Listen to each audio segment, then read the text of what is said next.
Hi everyone, welcome to the muster drill. I'm Scott, and I want to know what's up with all the medical emergencies on Royal Caribbean.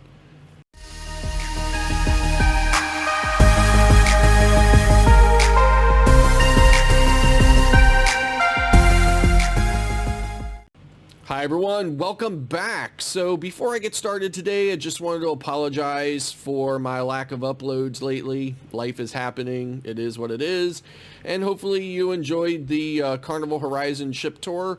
We're also going to be sailing on the Mariner of the Seas on December 9th, so we're going to be bringing you videos from that ship as well, so hopefully you'll tune in for those.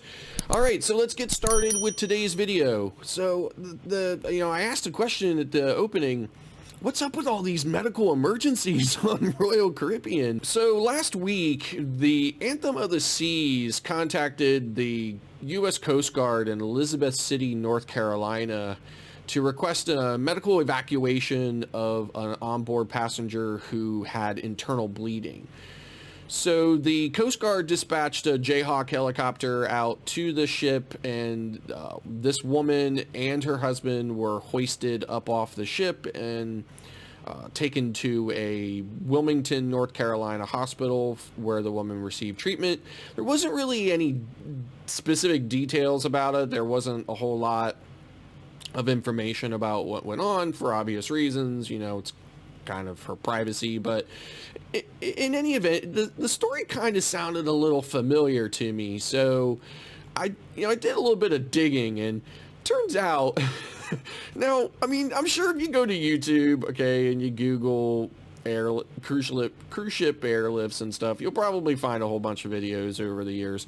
So it's, it's not that, obviously it's not that rare, but it's also not super common either. But the interesting thing enough is, I think, what's going on the Anthem, right? Because there seems to be a lot of this kind of stuff going on with Anthem of the Seas.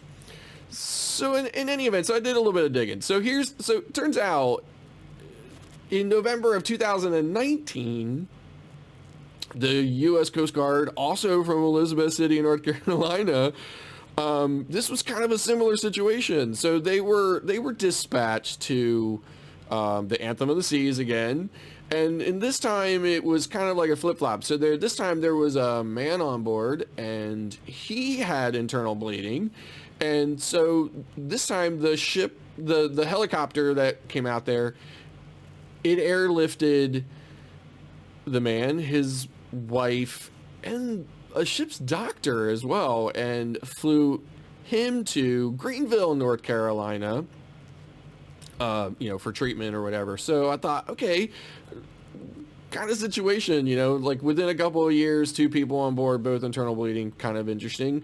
So, so then I did a little bit more digging, and it turns out in 2019, there was a woman airlifted from the Anthem of the Seas for chest pain. And then also in 2019, there was a man found unconscious in his cabin. In October, on the Liberty of the Seas, there was, I guess, a person found by the lifeguards to be unconscious in the pool area. And the lifeguards were doing CPR, and the doctors from the medical center showed up and were able to, I guess, use the defibrillator or whatever and get that person's heart started again, rescue them. Not sure if that person was then taken off the ship or not, but yeah, I mean, it really, it reminds me also of this time when I was on, I think, the Freedom of the Seas, I think like 2013, 2014. We had to... we were on our way back at the end of the sailing or the end of the cruise, and we had to divert to Nassau so that somebody could be taken off the ship by ambulance to a local hospital and I guess flown home to the United States.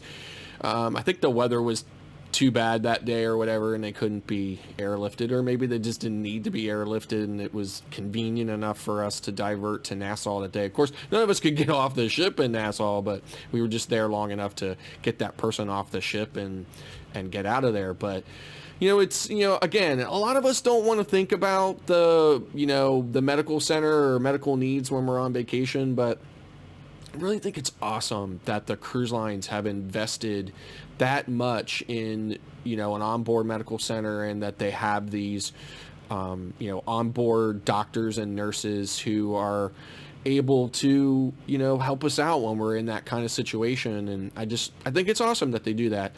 And of course now those people are their duties are even more complicated and even in more demand, because I'm sure they're doing a lot more than what they used to because of COVID and stuff. They're, you know, probably involved, and I would have to think that they're involved in all that stuff, and they definitely have to deal with onboard COVID situations.